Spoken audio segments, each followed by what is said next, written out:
اعوذ باللہ من الشیطان الرجیم بسم اللہ الرحمن الرحیم۔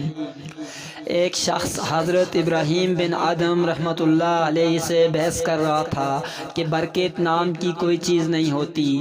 آپ نے فرمایا، تم نے کتا اور بکری دیکھی ہے؟ وہ شخص بولا، ہاں۔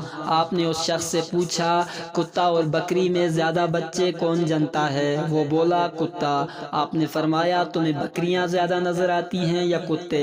وہ بولا، بکریاں۔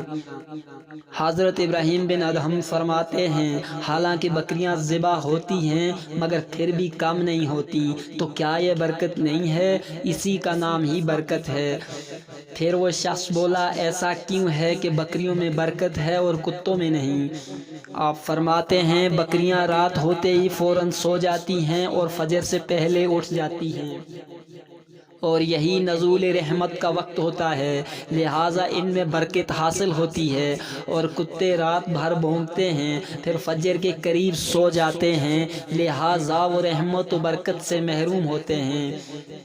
پس یہ غور و فکر کا مقام ہے۔ آج ہمارا بھی یہی حال ہے۔ ہم اپنی راتوں کو فضولیات میں گزارتے ہیں اور وقت نزول رحمت سو جاتے ہیں۔ اسی وجہ سے آج نہ تو ہمارے مال میں برکت ہے، نہ ہی ہماری اولاد میں، اور نہ ہی کسی دوسری چیز میں برکت رہ گئی ہے۔